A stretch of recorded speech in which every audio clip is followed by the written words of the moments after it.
Chapter 8, After the Flood. This chapter is based on Genesis 7, verse 20, through chapter 9, verse 17. The waters rose 15 cubits above the highest mountains. It often seemed to the family within the ark that they must perish, as for 5 long months their boat was tossed about, apparently at the mercy of wind and wave. It was a trying ordeal, but Noah's faith did not waver, for he had the assurance that the divine hand was upon the helm. As the waters began to subside, the Lord caused the ark to drift into a spot protected by a group of mountains that had been preserved by his power. These mountains were but a little distance apart, and the ark moved about in this quiet haven, and was no longer driven upon the boundless ocean. This gave great relief to the weary, tempest-tossed voyagers. Noah and his family anxiously waited for the decrease of the waters, for they longed to go forth again upon the earth. 40 days after the tops of the mountains became visible, they sent out a raven, a bird of quick scent, to discover whether the earth had become dry. This bird, finding nothing but water, continued to fly to and from the ark. 7 days later a dove was sent forth, which, finding no footing, returned to the ark. Noah waited 7 days longer, and again sent forth the dove. When she returned at evening with an olive leaf in her mouth, there was great rejoicing. Later, Noah removed the covering of the ark, and looked, and behold, the face of the ground was dry. Still he waited patiently within the ark. As he had entered at God's command, he waited for special directions to depart. At last an angel descended from heaven, opened the massive door, and bade the patriarch and his household go forth upon the earth, and take with them every living thing. In the joy of their release, Noah did not forget him by whose gracious care they had been preserved. His first act after leaving the ark was to build an altar and offer from every kind of clean beast and fowl a sacrifice, thus manifesting his gratitude to God for deliverance, and his faith in Christ, the great sacrifice. This offering was pleasing to the Lord, and a blessing resulted, not only to the patriarch and his family, but to all who should live upon the earth. The Lord smelled a sweet savor, and the Lord said in his heart, I will not again curse the ground any more for man's sake. While the earth remaineth, seed time and harvest, and cold and heat, and summer and winter, and day and night shall not cease. Here was a lesson for all succeeding generations. Noah had come forth upon a desolate earth, but before preparing a house for himself, he built an altar to God. His stock of cattle was small, and had been preserved at great expense. Yet he cheerfully gave a part to the Lord as an acknowledgment that all was his. In like manner it should be our first care to render our free will offerings to God. Every manifestation of his mercy and love toward us should be gratefully acknowledged, both by acts of devotion and by gifts to his cause. Lest the gathering clouds and falling rain should fill men with constant terror, from fear of another flood, the Lord encouraged the family of Noah by a promise. I will establish my covenant with you, neither shall there any more be a flood to destroy the earth. I do set my bow in the cloud, and it shall be for a token of a covenant between me and the earth. It shall come to pass, when I bring a cloud over the earth, that the bow shall be seen in the cloud.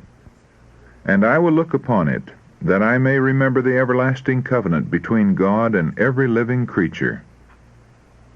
How great the condescension of God and his compassion for his erring creatures in thus placing the beautiful rainbow in the clouds as a token of his covenant with men. The Lord declares that when he looks upon the bow, he will remember his covenant. This does not imply that he would ever forget, but he speaks to us in our own language, that we may better understand him. It was God's purpose that as the children of after generations should ask the meaning of the glorious arch, which spans the heavens. Their parents should repeat the story of the flood, and tell them that the Most High had bended the bow and placed it in the clouds as an assurance that the waters should never again overflow the earth. Thus, from generation to generation, it would testify of divine love to man, and would strengthen his confidence in God. In heaven, the semblance of a rainbow encircles the throne, and overarches the head of Christ. The prophet says, "As the appearance of the bow that is in the cloud in the day of rain, so was the appearance of the brightness round about the throne. This was the appearance of the likeness of the glory of Jehovah." Ezekiel chapter 1, verse 28. The Revelator declares, "Behold, a throne was set in heaven, and one sat on the throne. There was a rainbow round about the throne, in sight like unto an emerald." Revelation chapter 4, verses 2 and 3. When man by his great wickedness invites the divine judgments, the Savior, interceding with the Father in his behalf, points to the bow in the clouds, to the rainbow around the throne and above his own head, as a token of the mercy of God toward the repentant sinner. With the assurance given to Noah concerning the flood, God himself has linked one of the most precious promises of his grace. "As I have sworn that the waters of Noah should no more go over the earth, so have I sworn that I would not be wroth with thee, nor rebuke thee. For the mountains shall depart, and the hills be removed, but my kindness shall not depart from thee, neither shall the covenant of my peace be removed, saith Jehovah, that hath mercy on thee." Isaiah chapter 54, verses 9 and 10. As Noah looked upon the powerful beasts of prey that came forth with him from the ark, he feared that his family, numbering only 8 persons, would be destroyed by them. But the Lord sent an angel to his servant with the assuring message, "The fear of you and the dread of you shall be upon every beast of the earth, and upon every fowl of the air, upon all that moveth upon the earth, and upon all the fishes of the sea. Into your hand are they delivered. Every moving thing that liveth shall be meat for you. Even as the green herb have I given you all things." Before this time, God had given man no permission to eat animal food. He intended that the race should subsist wholly upon the productions of the earth. But now that every green thing had been destroyed, he allowed them to eat the flesh of the clean beasts that had been preserved in the ark. The entire surface of the earth was changed at the flood. A third dreadful curse rested upon it in consequence of sin. As the water began to subside, the hills and mountains were surrounded by a vast turbid sea. Everywhere were strewn the dead bodies of men and beasts. The Lord would not permit these to remain to decompose and pollute the air. Therefore, he made of the earth a vast burial ground. A violent wind, which was caused to blow for the purpose of drying up the waters, moved them with great force, in some instances even carrying away the tops of the mountains and the heaping up of trees, rocks, and earth above the bodies of the dead. By the same means the silver and gold, the choice wood and precious stones which had enriched and adorned the world before the flood, and which the inhabitants had idolized, were concealed from the sight and search of men. The violent action of the waters piling earth and rocks upon these treasures, and in some cases even forming mountains above them. God saw that the more he enriched and prospered sinful men, the more they would corrupt their ways before him.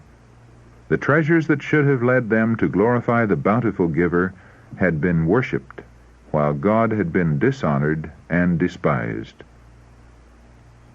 The earth presented an appearance of confusion and desolation impossible to describe. The mountains, once so beautiful in their perfect symmetry, had become broken and irregular. Stones, ledges, and ragged rocks were now scattered upon the surface of the earth. In many places hills and mountains had disappeared, leaving no trace where they once stood, and plains had given place to mountain ranges. These changes were more marked in some places than in others. Where once had been earth's richest treasures of gold, silver, and precious stones, were seen the heaviest marks of the curse. And upon countries that were not inhabited, and those where there had been the least crime, the curse rested more lightly. At this time immense forests were buried. These have since been changed to coal, forming the extensive coal beds that now exist, and also yielding large quantities of oil. The coal and oil frequently ignite and burn beneath the surface of the earth. Thus rocks are heated, limestone is burned, and iron ore melted. The action of the water upon the lime adds fury to the intense heat, and causes earthquakes, volcanoes, and fiery issues. As the fire and water come in contact with ledges of rock and ore, there are heavy explosions underground, which sound like muffled thunder. The air is hot and suffocating. Volcanic eruptions follow, and these often failing to give sufficient vent to the heated elements, the earth itself is convulsed. The ground heaves and swells like the waves of the sea.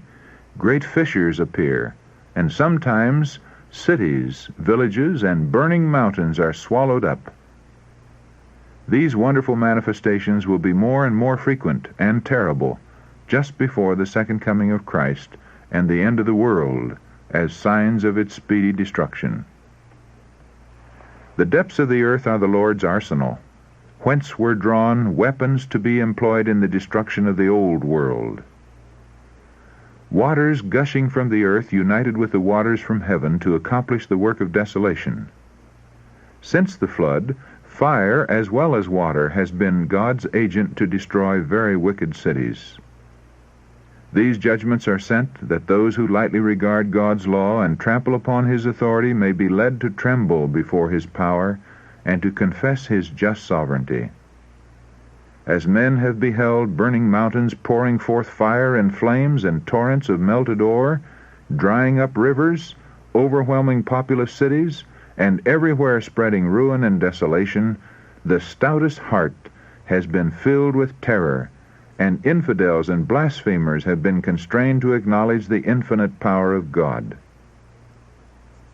Said the prophets of old, referring to scenes like these, "O that thou wouldest rend the heavens, that thou wouldest come down, that the mountains might flow down at thy presence, as when the melting fire burneth.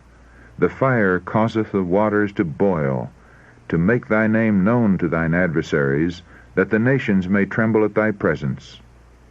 When thou didst terrible things which we looked not for, thou camest down, the mountains flowed down at thy presence." Isaiah chapter 64, verses 1 to 3. "The Lord hath his way in the whirlwind and in the storm, and the clouds are the dust of his feet. He rebuketh the sea, and maketh it dry, and drieth up all the rivers." Nahum chapter 1, verses 3 and 4. More terrible manifestations than the world has ever yet beheld will be witnessed at the second advent of Christ.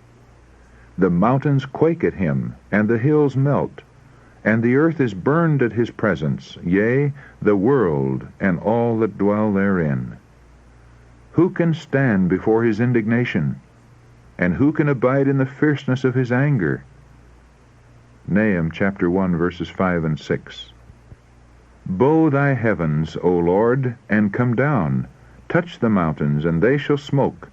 Cast forth lightning, and scatter them. Shoot out thine arrows, and destroy them." Psalm 144, verses 5 and 6. "I will show wonders in heaven above, and signs in the earth beneath, blood and fire and vapor of smoke." Acts chapter 2, verse 19. "And there were voices and thunders and lightnings, and there was a great earthquake, such as was not since men were upon the earth, so mighty an earthquake and so great. And every island fled away, and the mountains were not found, and there fell upon men a great hail out of heaven, every stone about the weight of a talent."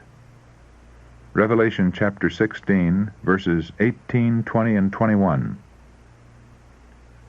As lightnings from heaven unite with the fire in the earth, the mountains will burn like a furnace, and will pour forth terrific streams of lava, overwhelming gardens and fields, villages and cities.